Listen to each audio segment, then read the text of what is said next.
Jaya Gopi Janavallabha Jaya Girivaradari Jaya Girivaradari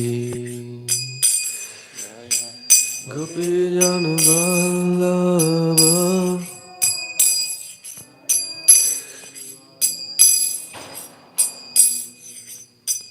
Yashodanandana Bhaja Janaranjana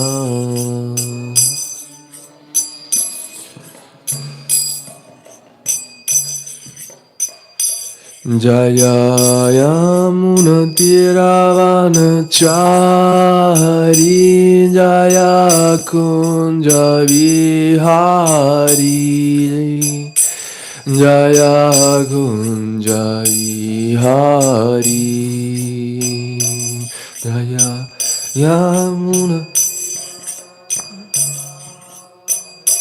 Jaya Kunja Vihari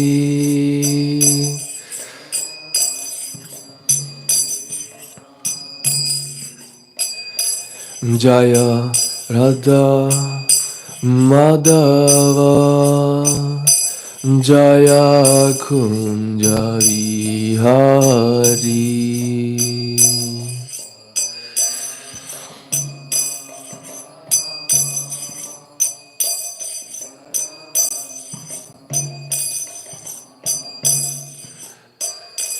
Jaya Gopi Janavallabha Jaya Girivaradari Jaya Girivaradari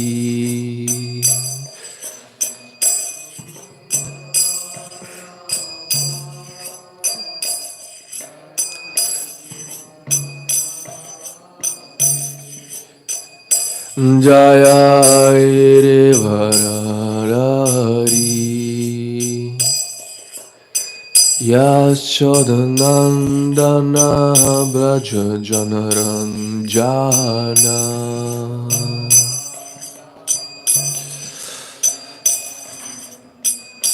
Jaya Yamuna Tiravanachari Jaya Kunja Vihari Jaya Kunja Vihari Yamuna Tira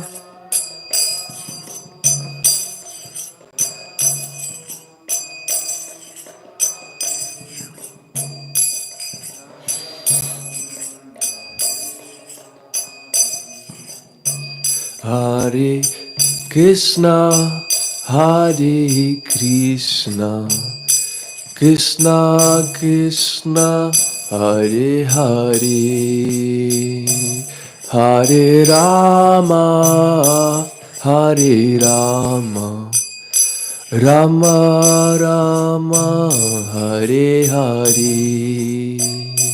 Hare Krishna, Hare Krishna, Krishna Krishna, Hare Hare, Hare Rama, Hare Rama, Rama Rama.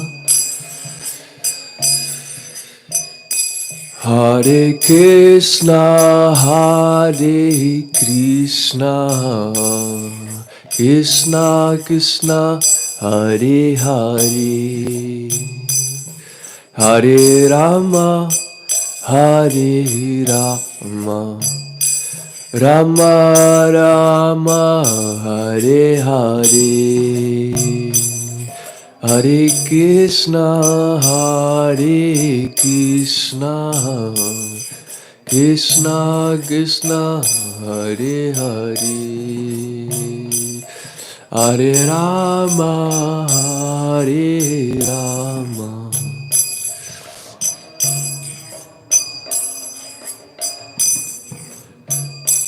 Hare Krishna, Hare Krishna, Krishna Krishna, Hare Hare, Hare Rama, Hare Rama, Rama Rama, Hare Hare,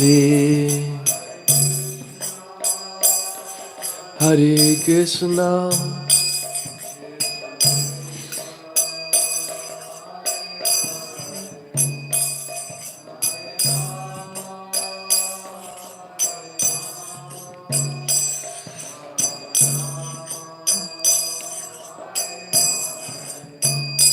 Hare Krishna, Hare Krishna, Krishna Krishna, Hare Hare, Hare Rama, Hare Rama, Rama Rama, Hare Hare.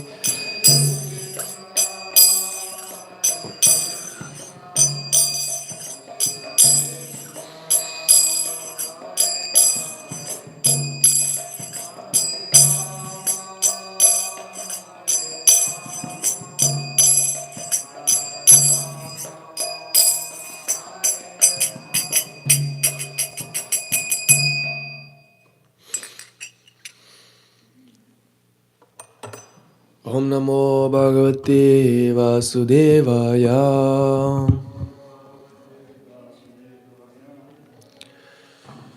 Om Namo Bhagavate Vasudevaya.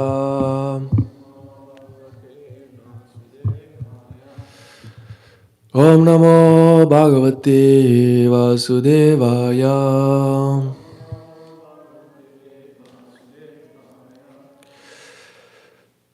Om Jnanatimirandasya Jnananjana Shalakaya Chakshur Umilitam Yena Tasmai Shri Gurave Namaha. Shri Chaitanya Manobishtam Stapitam Yena Bhutale Svayam Rupa Kadamayam Dadati Svapadantikam Vandeham Shri Guru Shri Yuttapalakamalam Shri Gurum Vaishnavamscha Shri Rupam Sagrajatam Sahagana Raghunatan Vitam Tam Sajivam Sadvaitam Savadutam Parijana Sahitam Krishna Chaitanya Devam Shri Radha Krishna Padam Sahagana Lalita Shri Vishakam Cham He Krishna Karuna Sindhu Dina Bandhu Jagatpate Gopesha Gopika Kanta Radha Kanta Namostute Tapta Kanchana Gaurangi Radhe Vrindavaneshwari Vishavano Sute Devi Pranamami Hari Priye Vanchakalpatarubhyascha Kripa Sindhubhya Evacha Patitanam Pavanebhyo Vaishnavebhyo Namo Namaha Shri Krishna Chaitanya Prabhu Nityananda Shri Advaita Gadadhara Shivasadi Gaura Bhakta Vrinda Hare Krishna Krishna Krishna Hare Hare Hare Rama Rama Rama Hare Hare. Hare Krishna, dear devotees. Welcome back to the famous Shrimad Bhāgavatam lecture. Thank you so much for attending. I'm seeking your blessings so that I can be able to say something authentic and so that we can serve together the beautiful Shrimad Bhāgavatam, which is none different than Krishna himself, Govindaji. And today we're reading from the 3rd canto, 27th chapter, 8th verse. Chapter's name is Understanding Material Nature. Please repeat after me. Yadra choyopalbena santushto mitabun muni Vivikta Sarana Santo Maitra Karuna Atmavan Yadrichayo Paladbena Santushtomita Bunmuni Vivikta Sharana Shanto Maitra Karuna Atmavan Yadrichayo Paladbena Santushtomita Bunmuni Vivikta Sharana Shanto Maitra Karuna Atmavan. Please chant, dear devotees. Albina Santushtomita Bunbuni Vigda Sharana Shandu Maitra Karuna Atmavan.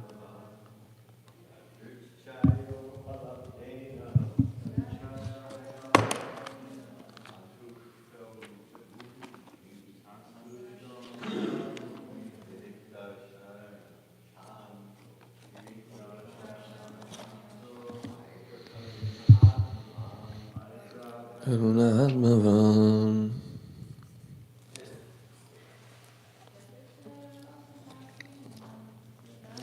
Chayopalabdena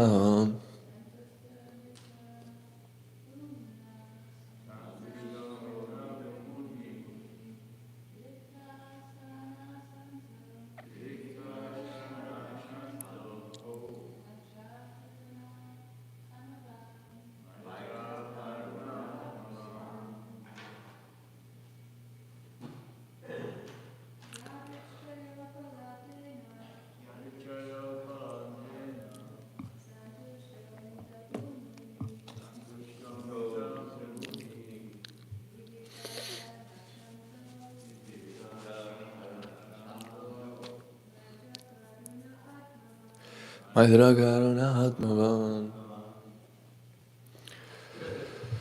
Synonyms: Yadrichaya, without difficulty. Upaladbena, with what is obtained. Santushta, satisfied. Mita, little. Book, eating. Munihi, thoughtful. Vivikta Sharanaha, living in a secluded place. Shantaha, peaceful. Maitraha, friendly. Karunaha, compassionate. Atmavan, self-possessed, self-realized. Translation and purport by His Divine Grace Srila Prabhupada Ki Jai. Very beautiful verse, very nice purport. I'm gonna go through all of it. For his income, a devotee should be satisfied with what he earns without great difficulty. He should not eat more than what is necessary. He should live in a secluded place and always be thoughtful, peaceful, friendly, compassionate, and self-realized. Everyone who has accepted a material body must maintain the necessities of the body by acting or earning some livelihood. A devotee should only work for such income as absolutely necessary. You should be satisfied always with such income and should not endeavor to earn more and more simply to accumulate the unnecessary. A person in the conditioned state who has no money is always found working very hard to earn some with the object of lording it over material nature. Kapila Deva instructs that we should not endeavor hard for things which may come automatically without extraneous labor. The exact word exact word used in this connection, yadrichaya, means that every living entity has a predestined happiness and distress in his present body. This is called the law of karma. It is not possible that simply by endeavors to accumulate more money a person will be able to do so. Otherwise, almost everyone would be on the same level of wealth. In reality, everyone is earning and acquiring according to his predestined karma. According to the Bhāgavatam conclusion, we are sometimes faced with dangerous or miserable conditions without endeavoring for them, and similarly, we may have prosperous conditions without endeavoring for them. We are advised to let these things come as predestined. We should engage our valuable time in prosecuting Krishna consciousness. In other words, one should be satisfied by his natural condition. If by predestination one is put into a certain condition of life which is not very prosperous in comparison to another's position, one should not be disturbed.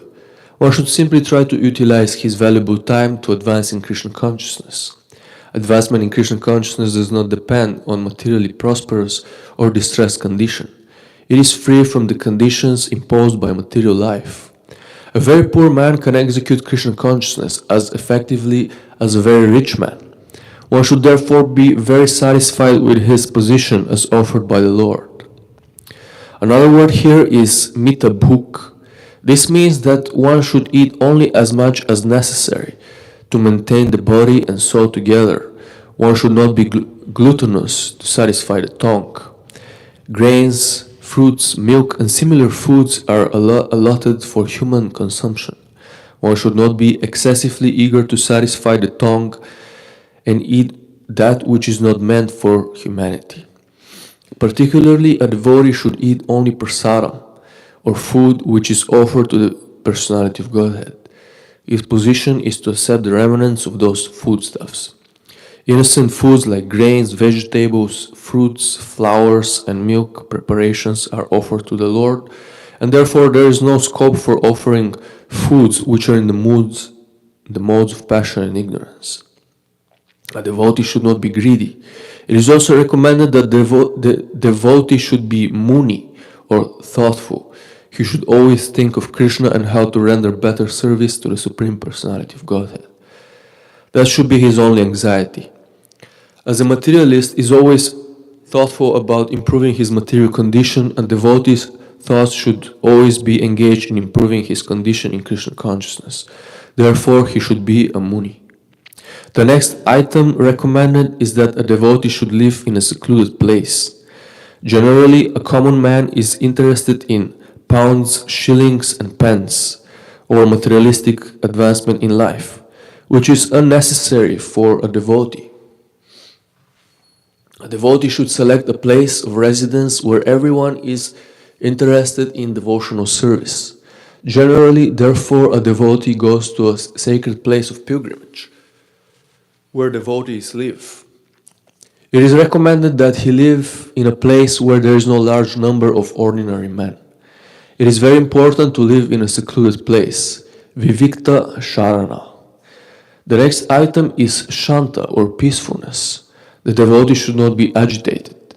He should be satisfied with his natural income, eat only as much as he needs to keep his health, live in a secluded place, and always remain peaceful. Peace of mind is necessary for prosecuting Krishna consciousness.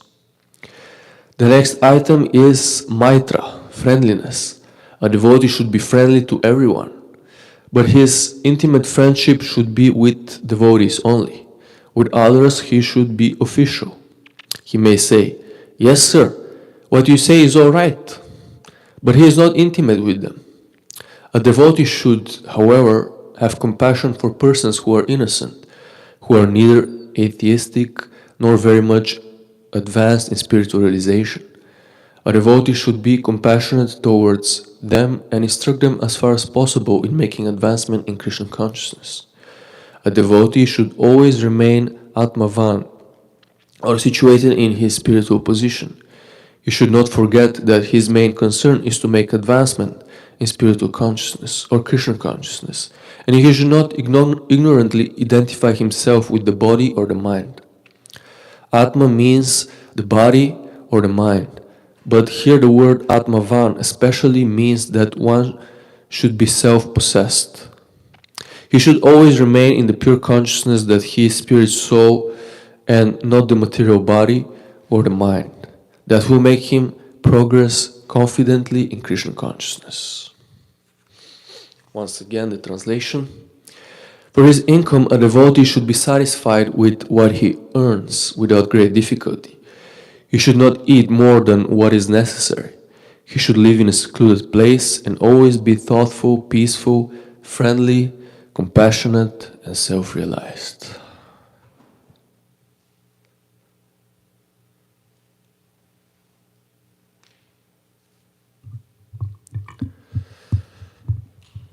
Seeking for the blessings of Chandrasekhar Maharaj also. Thank you. So here we're getting some more insight of what it means to be a devotee. Because for us, we start practicing and we are moving into a new dimension, into the super excellent culture of the spiritual world. And many things are alien. We don't know how to behave. We've been involved with material nature since time immemorial, as the scriptures are explaining. Jivo jivasya jivanam. This is the material world, the survival of the fittest. And this is what we've been doing for all these years. Divide and conquer. The king of the jungle is the one who is the strongest, who is able to defeat the others, defeat them in argument, defeat them by physical strength. And this is what we've been engaged into. Our relationships, our friendships are being cultivated in these lower modes, the mode of ignorance and the mode of passion. Unlimited desires, me and mine, aham mameti, self-aggrandizement, exploitation, lust. So it is very enlightening to see a different possibility, a new horizon for us, a situation which will enable us to actually be happy. And this situation doesn't come automatically. We have to understand these things on the mental platform. On the intellectual platform, we have to be thoughtful of how to implement these qualities in our life, how to implement this culture.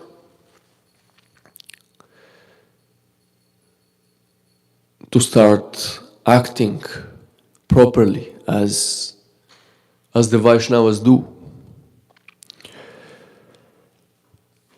So, for example, Srila Prabhupada explains how once we start practicing bhakti yoga, devotional service, we don't need much to be happy, because we are inverting our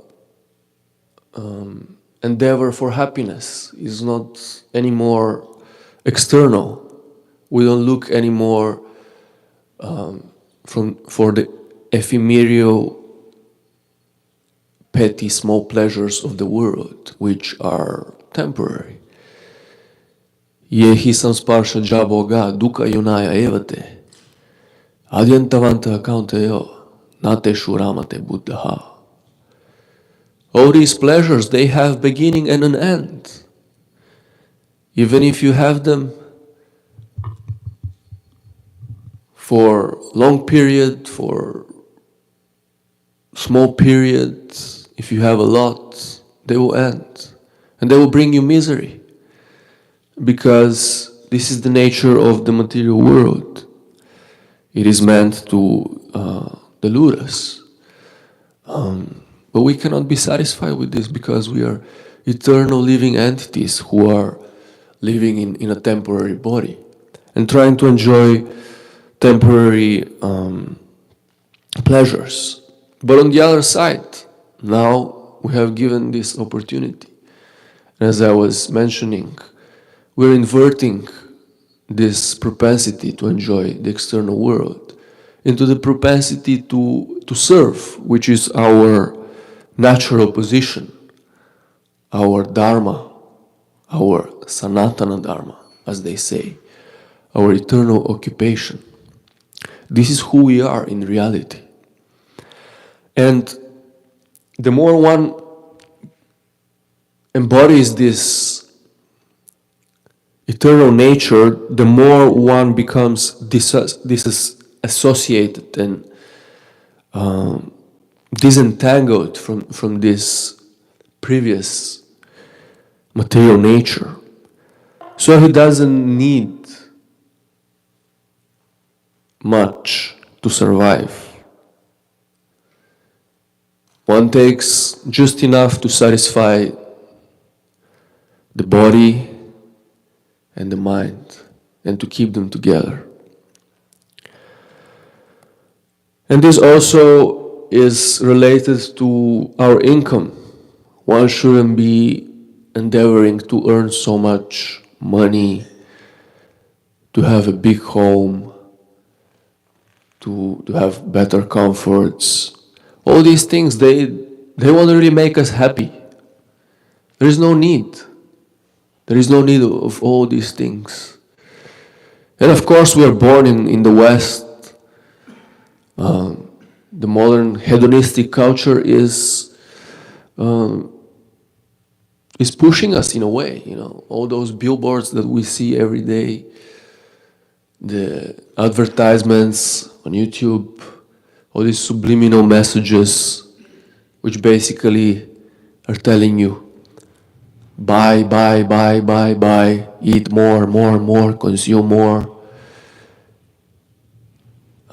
Eat stuff which is questionable foodstuffs, as Prabhupada explains many times.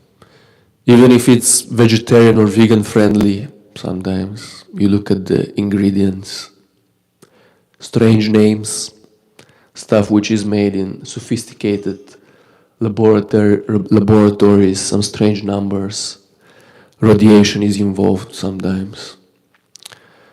Very interesting situation we have formed in our modern world. Very interesting. So do we really need these things?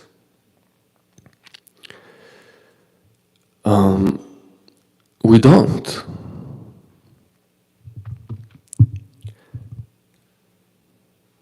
And if we are working very hard, I remember one example. The Pope came to the US. When the Pope comes to the US, and he usually makes some comments, some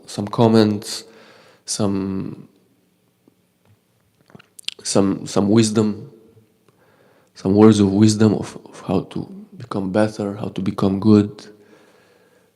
And I remember they showed it on the TV that the Pope went into the supermarket and he stopped at the cookies department. And he saw there were 52 types of cookies.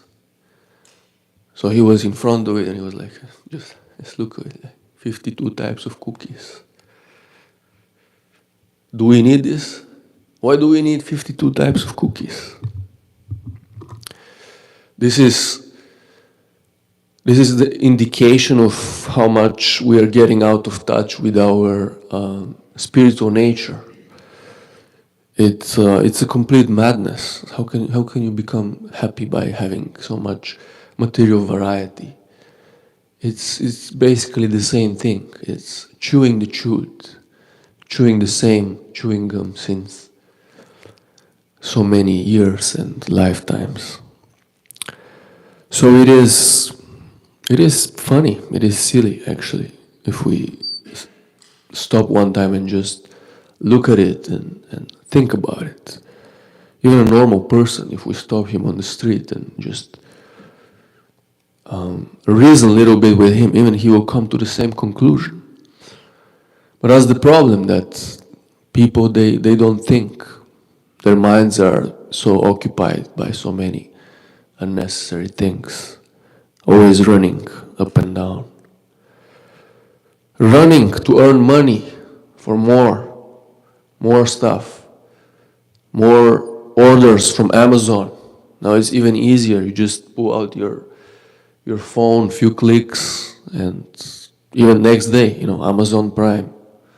Next day it's there. And then waste, trash, so much waste. But we don't need this. Once we become devotees, we understand that the law of karma is there, and even if we work more, there's no guarantee that we'll get more. Everybody in this world is trying to become rich. Everybody is trying to become more successful, to attain more assets, money, cars. Yet, very few are attaining that. Why? Because that's not the secret. The secret is to understand your spiritual position and to ask from Krishna. If he wants something, even material, better to ask from Krishna. He will fulfill that desire. He's been doing that since time immemorial. Why not this time? This is the bona fide process. It's one of the offenses of the holy name, endeavoring for things which are too difficult to obtain. So much ugra karma, so much work which is bringing pain to the body, to the mind, our own, and to others. All these big companies, agencies, organizing big group of people. For what? For sense gratification. Trying to acquire more and more and more. And then, everybody is trying. Everybody is taking example. Everybody thinks that this will bring me happiness because, money. With money, I can have more food. I can have more women or men. So let me endeavor for that. More prestige, more power. But no.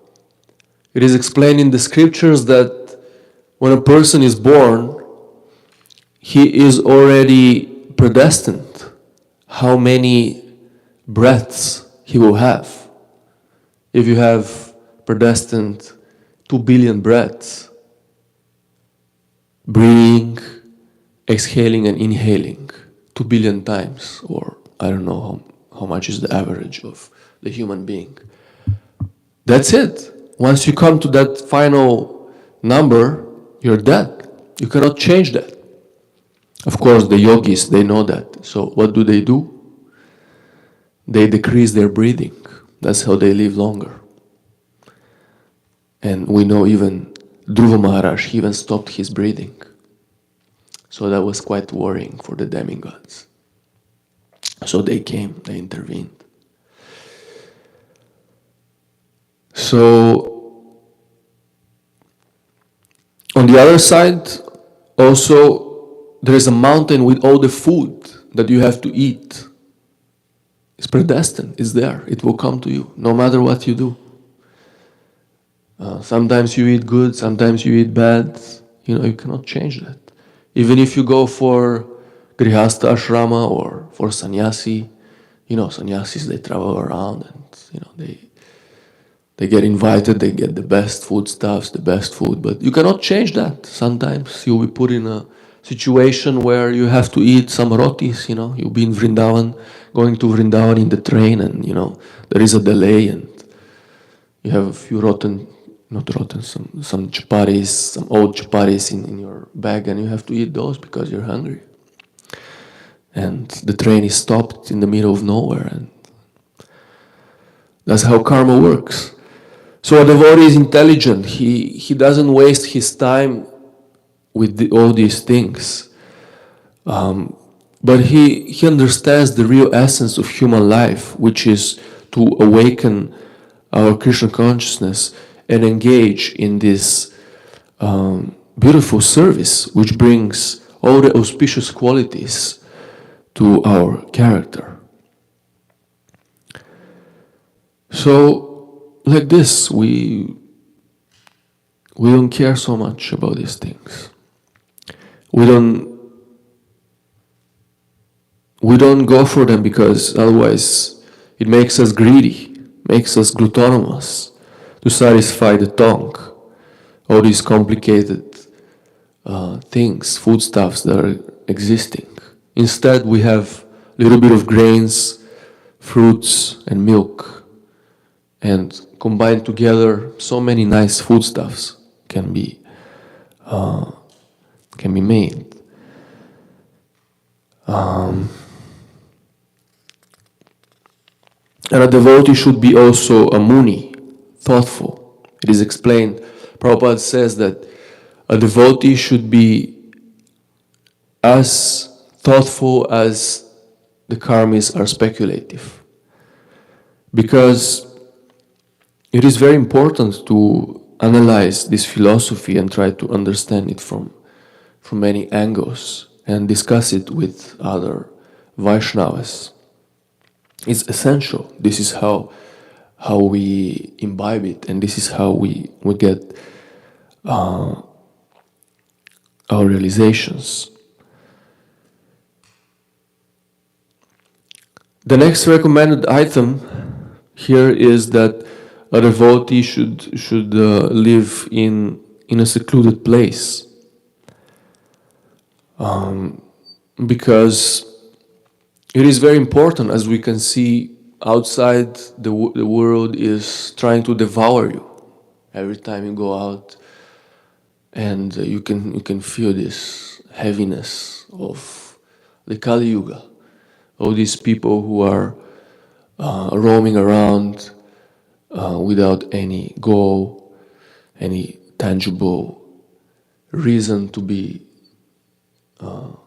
doing things, and the stuff that they're trying to impose on you, to give you, the stuff that they want to convince you that you have to buy, all these questionable foodstuffs and drugs. You see it outside, and it's a distraction. The environment is overpowering you. So one is advised to live in a place where all these things are not so prominent. And we have the Holy Dham, Mayapur Dham, Shri Vrindavan Dham, Jagannath Puri, of course. But in the West, we have temples and farm communities. Those are also considered holy places. So a devotee cannot exist on his own in the material places, in these big cities. It is very difficult to practice, almost impossible. Even if you're with your own family, it's still something, but very difficult. Being engaged in working and interacting with people who are interested in eating, sleeping, mating, and defending. You will be influenced all the time. Even just by walking around outside, everybody will be influenced. and then one will deviate, definitely. So very important to live in a secluded place and be friend with the devotees. Understand that this is the biggest treasure in our life, and learn how to associate with the devotees. The devotees are very, very gentle beings. The devotees are the well-wishers of human society. The devotees are always trying to bring peace and happiness to the world, and they're very subtle. They have very subtle and pleasing qualities, and we should try to associate with them accordingly. We should try to value their time. We should try to be personal, and as Rupa Goswami explains in the Nectar of Instruction, the 6 loving exchanges between devotees, dati, prati, grinati, guyam, akyati. We should understand that being friends, it's a science, and it's also an art, and it's our greatest boon, because in these relationships we are discovering ourselves and we're discovering Krishna, because this is our anchor and this is our shelter. So we understand from the scriptures there are different types of devotees. We have our juniors, our peers, and our seniors. So we have to understand how to associate with them properly. If you see on the other side, in the material world, people don't know how to associate with each other. You see, sometimes the son is yelling at the father, giving instructions at his parents. This is not good, actually. This is called rasa basa. You know what is rasa basa, Kaylee? You ever heard about it? Rasa basa is when you take khichdi and cheesecake and the drink, and then some rasgula, and then some chickpeas, and you mix them together and you eat them. How does that feel like? Not very nice. It's like when you mix two tastes which don't go together.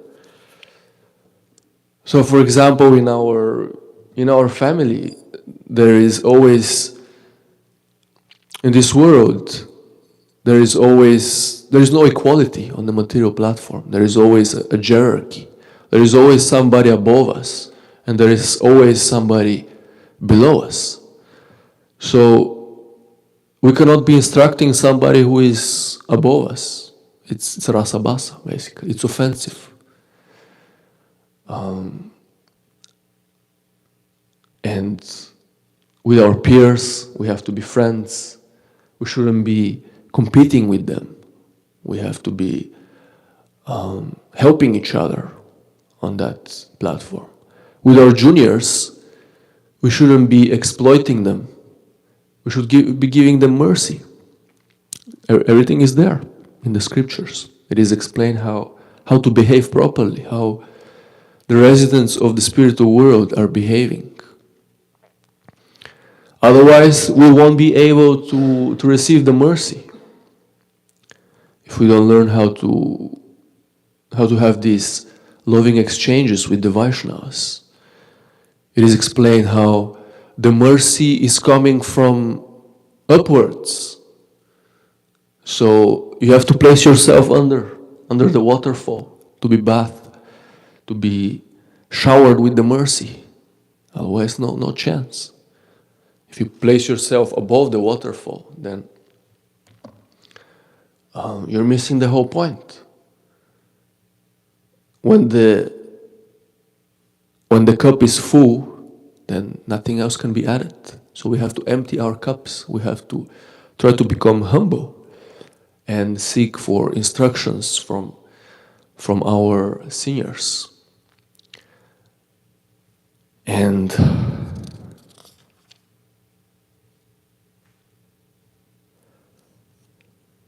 and be friendly. This is what I wanted to share with you, dear devotees. Somebody wants to say something or have a question, now is the time.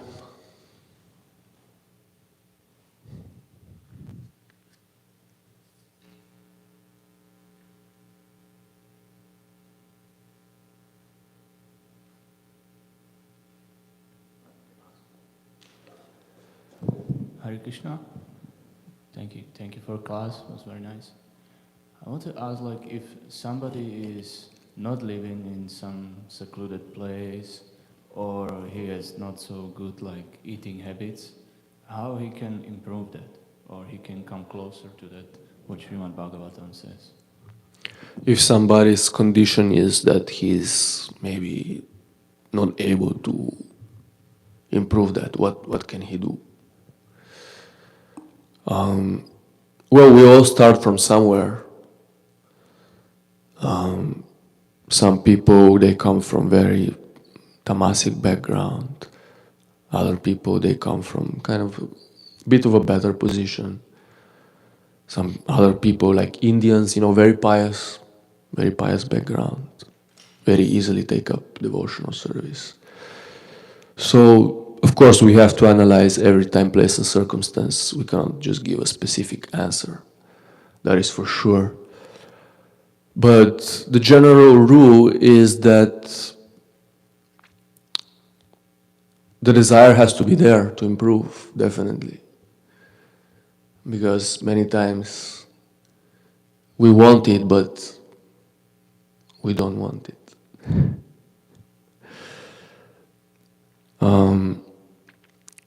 So when the desire is there, Krishna will help if we just pray sincerely to Krishna, because that's what we are doing. We initially, devotees tell us, just chant a little bit. You cannot do 4 rounds, 1 round, no problem. Not 1 round, okay, just chant few mantras a day, listen to the music, just sing a little bit of Hare Krishna.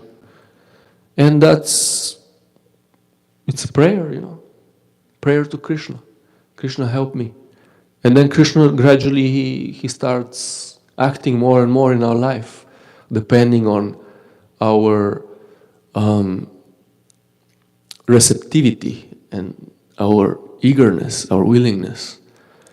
So, if we just have a little patience and we pray to Krishna, Krishna will make magical arrangements.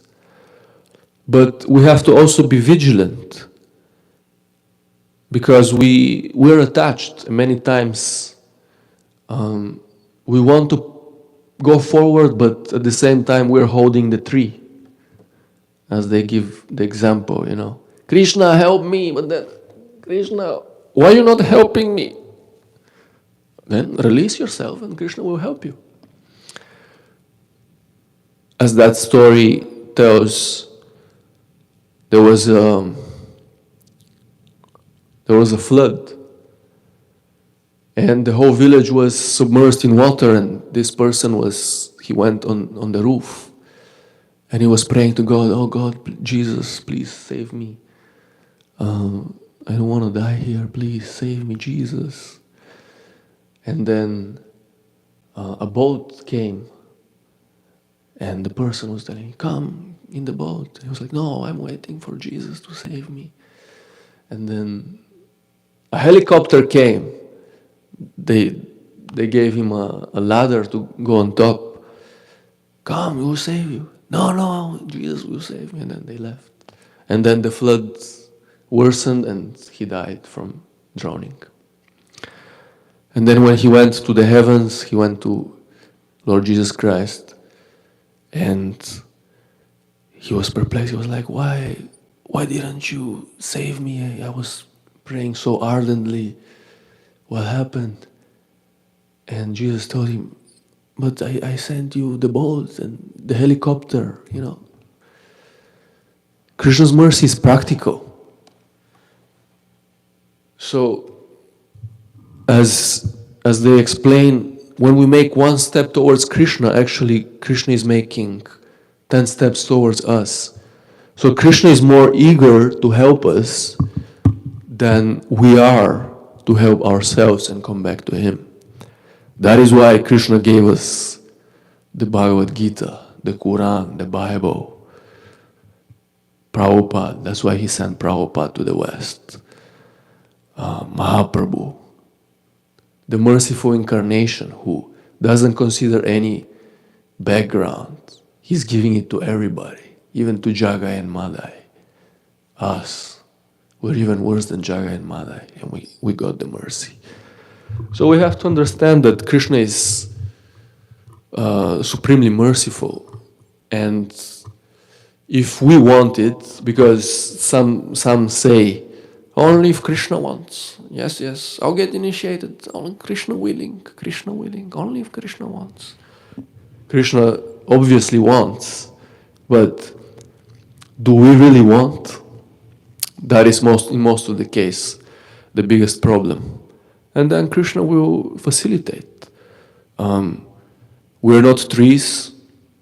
You know, trees, they're born in one place and they stay in one place. They can move maybe a little bit like this. Like this. But we have legs, we can move. So we can change our place. We can learn different languages. We can go to America or to India. We can go to the city or to the village, vice versa, whatever works. So we can acquire mental flexibility and ultimately associate with people who are more advanced than us. This will definitely give us an impetus to change, and we will change. This is how we all changed. This is the simple recipe. Is that good? Okay.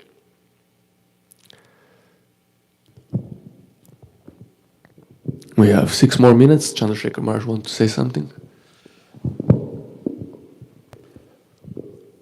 Actually, one of the things you were saying at the very beginning about the Pope remarking on 52 kinds of cookies. They did a study one time, a scientific study, to see if having varieties, more varieties, actually makes people happier. And they discovered that it actually doesn't. You know, after about 2 or 3 types, having more varieties decreases people's happiness. It's a proven fact, or at least it was shown in one study, you know, that, and the reason that having more variety decreases, there's 2 reasons actually. One of them is that when a person has, say, 15 choices, there's no easy way to really logically, you know, most people don't have the time and the research to be able to narrow it down, you know, to what's the best choice for them. Might be a better choice for somebody else, but the choice for them might be a different thing. So when every day you're faced with, you know, at least 5 different brands of toothpaste, there's, you know, at least 4 or 5 different major brands of potato chips. There's, how many soda companies are there? Probably, you know, they're all owned by, you know, 1 or 2 firms, but there's, you know, all these different types of soda pop. So we're continually being faced with various different choices. And especially with computers or cars, very big ticket items. So a person will inevitably make some bad choices. Or in other words, he won't or she won't optimize the best choice. And then a person will lament later on because maybe they got the 3rd best or 2nd best choice, not the 1st best. And so a person will reflect back on the fact that they didn't choose the best thing, whereas if there were 1 or 2 possibilities, it's easy to figure out, you know, I like this better, I like that better, you know, so there's less involved. And that's one of the reasons why people are actually more disturbed when there's more choice because it requires them. I mean, we all have this, you know, you're going to buy a new cell phone. You got to do at least a week's worth of research, you know, of what is its, you know, specs and how much is it and what does it do, what doesn't it do, and what do other people say about it, et cetera, et cetera. So this makes a constant drain on the brain. And though we do experience some happiness from getting something that we imagine is what we think is the best, but later on when we find out it wasn't the first best, we lose that kind of happiness.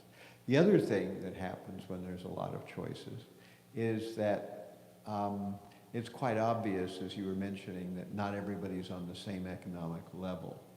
So some people are unable to afford the best choices, and so therefore they lament. And people who can afford the best choices, they feel arbitrarily, you know, somehow better than others.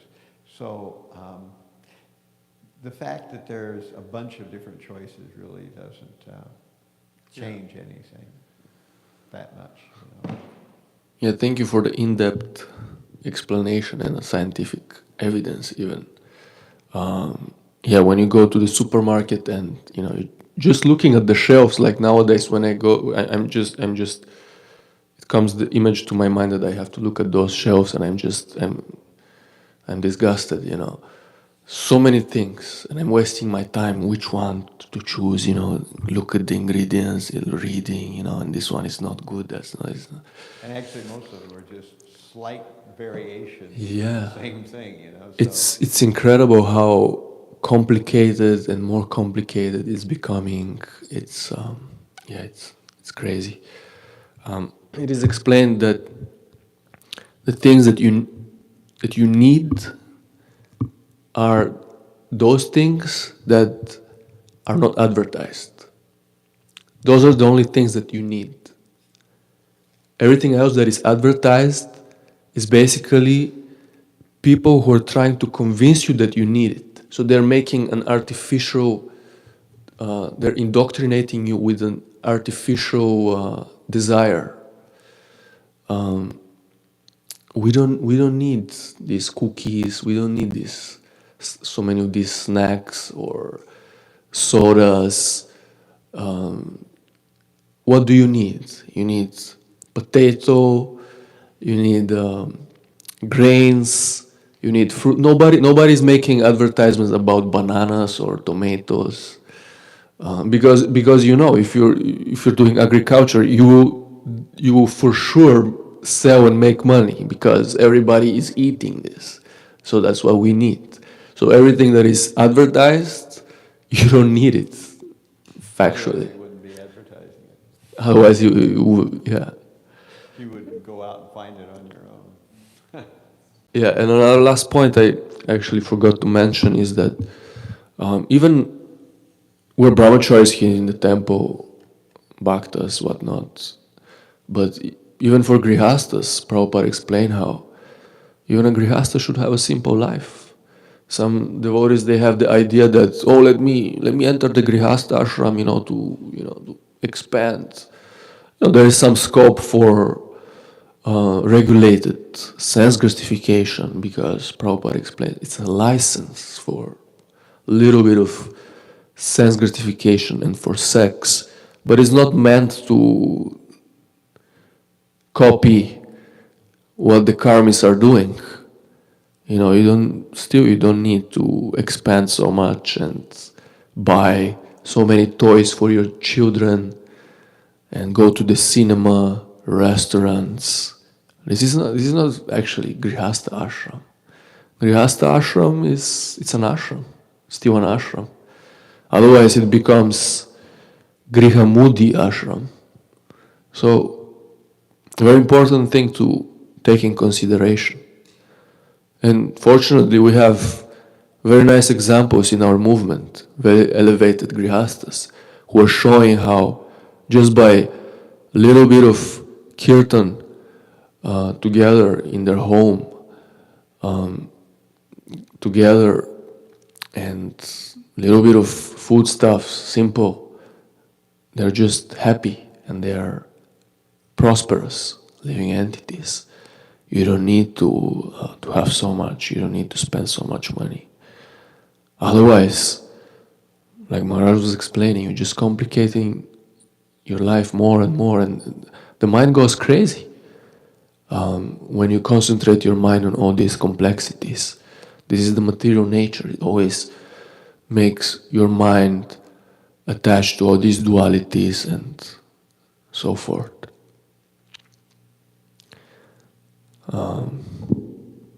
Krishna Dharma Prabhu and his wife, they were recounting one time how they were in a point in their life, their marriage wasn't very good, and they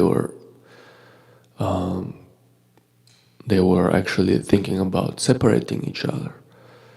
And one day they just came together, and they had like financial problems, and I don't know exactly the details, but yeah, financial problems, and they weren't like associating nicely with each other. So one day they just sat together and they were like, hey, we're having the most exalted philosophy in the world. Why are we so miserable? Why our marriage is going downhill, We have to do something about it. And they just started regularly reading together the books, associating, discussing. And that saved their relationship. And then everything improved after that. This is the essence, that's it, nothing else. Just Krishna in the center, serving Krishna, serving the devotees, serving your wife or your husband, your children. That's it, nothing else. Everything else is secondary, it's illusion. Hare Krishna. Thank you so much for the attentive listening, and Haribol. Kantaraj Shrimad Bhāgavatam ki jai.